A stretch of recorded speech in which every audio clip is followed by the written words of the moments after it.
has been an awakening. Have you felt it? Bonjour à tous, bienvenue pour cette première vidéo critique sur un film sur la chaîne. J'espère qu'il y en aura beaucoup d'autres, en tout cas je vais souvent à des avant-premières, donc il n'y a pas de raison que de temps en temps j'en fasse pas du contenu quand j'ai quelque chose à vous dire dessus. Alors il y a deux choses très importantes qu'il faut savoir sur cette vidéo. La première, c'est qu'il n'y aura pas de spoiler. Alors je sais que tout le monde dit il n'y aura pas de spoiler, mais là il n'y aura vraiment pas de spoiler. Je suis allé à l'avant-première presse avant la sortie du film, donc globalement j'ai passé plus de 24 heures à ne pas parler aux gens. Globalement je leur disais oui, je ne vais pas vous spoiler direct mon avis, je leur disais voilà mon avis sur le film, mais ah mais non, ça je peux pas te le dire. Et mais non, ça non plus. Donc voilà, si jamais je me rends compte que je dis un spoiler, je l'éditerai hors de la vidéo, voire même je me reprendrai et je couperai. Ne vous inquiétez pas, il n'y aura vraiment pas de spoiler. Vous pouvez regarder la vidéo. Sur Twitter, quand j'ai dit « Oh, ça vous intéresse une vidéo sur Star Wars ?» Tout le monde m'a dit non. Pas que ça les intéressait pas, mais qu'ils avaient peur de spoiler. Donc si c'est votre cas, pas d'inquiétude. Je fais gaffe. Deuxième chose, c'est que je sais pas si vous avez remarqué, mais je suis un petit peu fan de Star Wars en fait. Un petit peu beaucoup fanatique en fait. Donc, sachez que je vais juger Star Wars à travers cette vision-là. La vision d'un grand enfant, soyons honnêtes, qui a grandi avec Star Wars, qui pendant longtemps même aimait l'épisode 1 de Star Wars, parce que c'était le premier Star Wars qu'il avait vu sur le grand écran. Maintenant, un petit peu moins. Mais voilà, faut le savoir, si vous ne connaissez pas du tout Star Wars, vous n'allez pas forcément vous y retrouver, quoique. On y reviendra. Alors commençons par les versions. Moi je l'ai vu les deux fois en VO 3D, la première fois en IMAX. Qu'est-ce que j'en pense? Bon, la VF de toute façon pour moi c'est toujours proscrit, j'espère que pour vous aussi. Pour ce qui est de la 3D, j'ai quelques plans en tête, par exemple où il y a un vaisseau qui sort un tout petit peu de l'écran, des choses comme ça, qui utilisent vraiment la 3D. À part ça, il n'y a pas grand chose. Donc pas forcément intéressant. Pour ce qui est de l'IMAX, c'est génial, c'est un écran gigantesque. Ceci dit, d'après ce que j'avais entendu, la majorité, voire la quasi-totalité du film a été tournée en 35 mm, ouais, c'est ça, 35 mm, et IMAX c'est 70, et il y a eu quelques scènes filmées en 70, mais c'est une minorité. Donc globalement, j'ai l'impression qu'il y a certaines scènes qui ont tout simplement été étirées pour rentrer dans du 70, auquel cas ça n'a aucun intérêt, si ce n'est l'énorme écran. Alors comme je vous l'ai dit, j'ai vu le film en premier mardi à la projection presse, qui apparemment était la deuxième projection publique, c'est-à-dire avec des gens qui ne bossaient pas sur le film au monde, donc extrêmement honoré, donc invitation par Disney. C'est quelque chose qui a été dénoncé par la presse parce qu'ils faisaient vraiment gaffe, il fallait signer un papier comme qu'on n'avait rien le droit de publier avant 9h01 le lendemain matin. Il y avait des exceptions pour les journaux, les quotidiens qui devaient être imprimés le matin, donc moi ça m'a pas choqué, ça m'a pas dérangé, de toute façon, je sais pas, je préfère aussi prendre le temps de mûrir un petit peu la vie. Par contre, ce qui a dérangé aussi, c'était par exemple, au début on a eu chef de com Disney France qui nous a dit s'il vous plaît ne spoilez pas le film pour que chacun puisse rentrer et avoir cette fraîcheur. Parce que mine de rien, il y a des spoilers gigantesques, il y a certaines choses qui...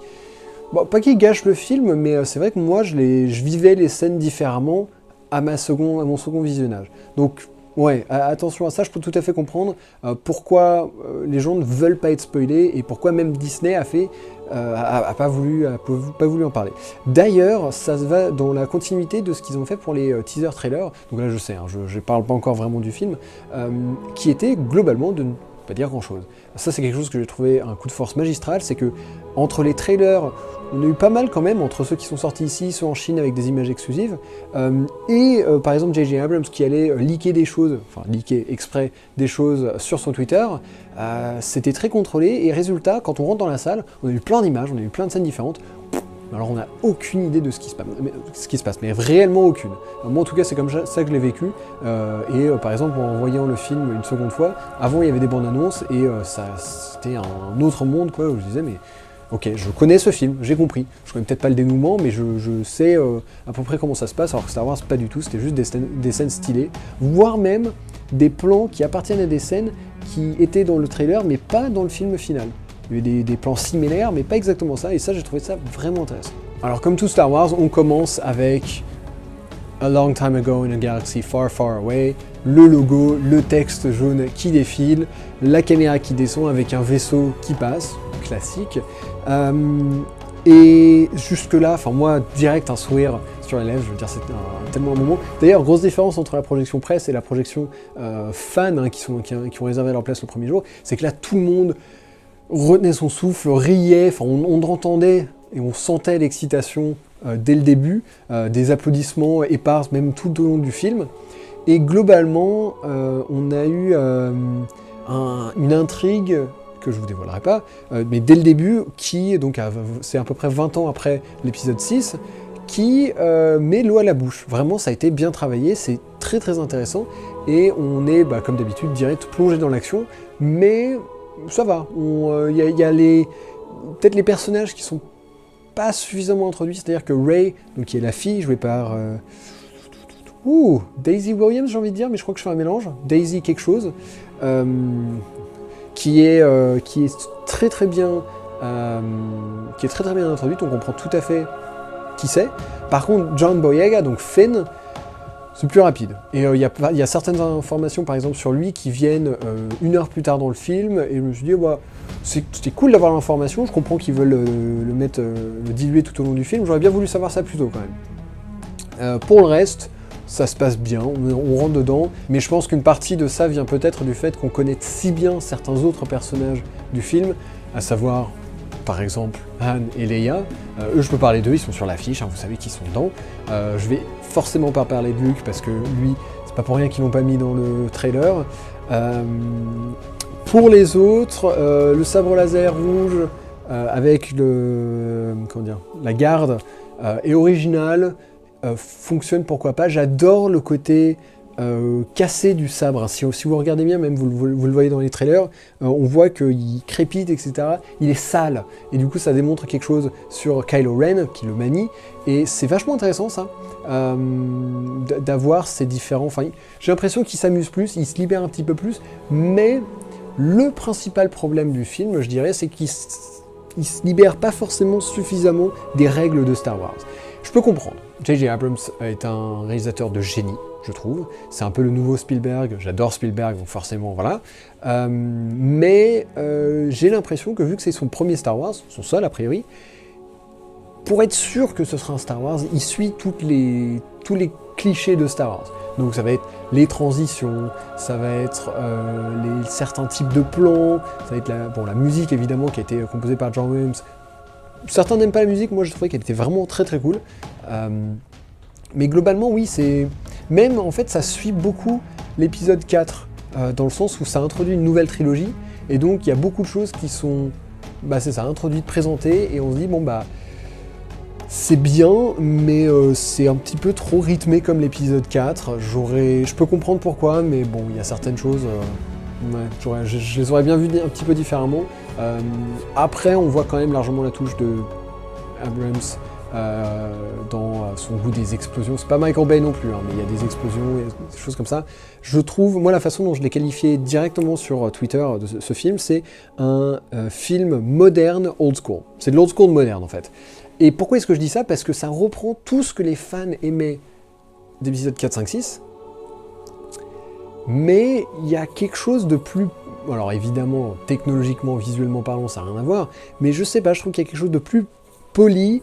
On sent quand même qu'il y a la maturité de 2 trilogies avant pour la marque, ce qui est plutôt cool. Quelque chose d'autre qui, je trouve, correspond pas mal à Star Wars, c'est le côté très pratique, que là on retrouve à mort, c'est-à-dire tout, que ce soit bien ou mauvais, va se passer pile au bon moment, le timing est toujours absolument parfait pour que ça s'enchaîne bien. Donc par exemple, ça va être des fois, il va se passer quelque chose qui fait que l'action va retomber, quelque chose extérieur va venir stimuler pour relancer le truc, pour pas qu'on reste dans ce bas. Donc globalement, oui, on n'a pas beaucoup de répit. En même temps, on n'en veut pas forcément, mais je trouve ça d'ailleurs assez fabuleux que la relation entre les personnages soit quand même bien travaillée. Ça, c'est quelque chose que je trouve peut-être plus que les autres. Globalement, les personnages ont des relations entre eux qui sont relativement fines, on va dire.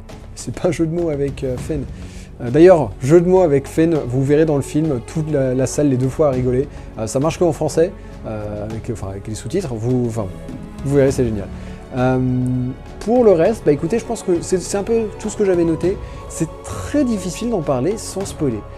J'aimerais bien vous parler de la structure de l'histoire, j'aimerais bien vous parler de tout ça, mais vraiment j'ai très peur de ce que je pourrais dire, donc je vais ralentir là.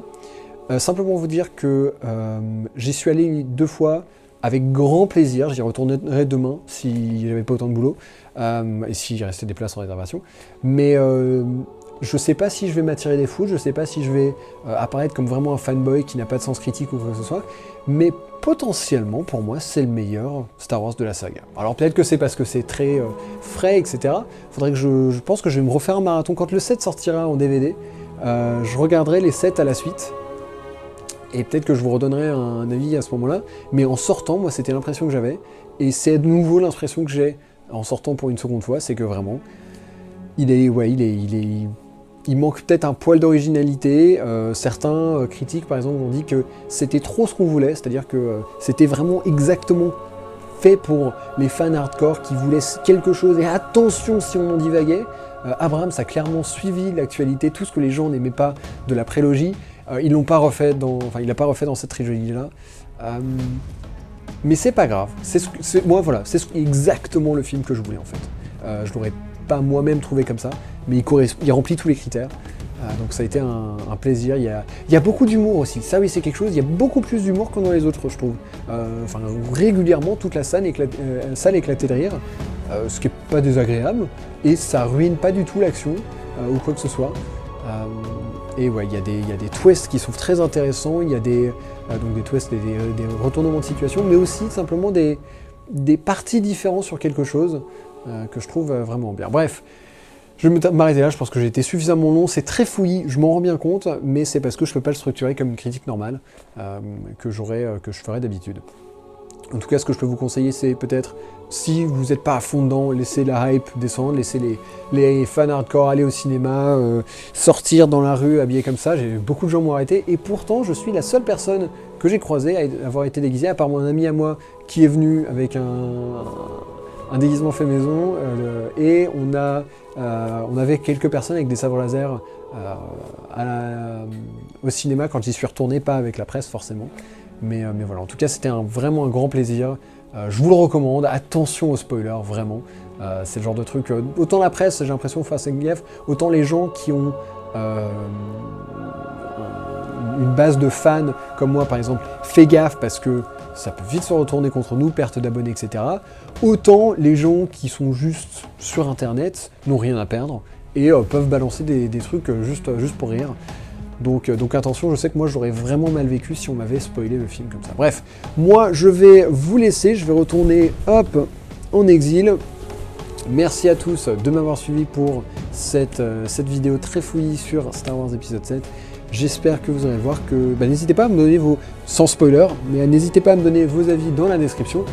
Je suis assez curieux de voir si je suis tout seul à être absolument subjugué par ce film ou pas, tout en sachant que oui, je me sens pas tout à fait apte à le juger objectivement, ça c'est clair et net que non, mais même, je sais pas, je pense qu'il remplit trop mes critères et je suis un enfant, donc il est parfait pour moi.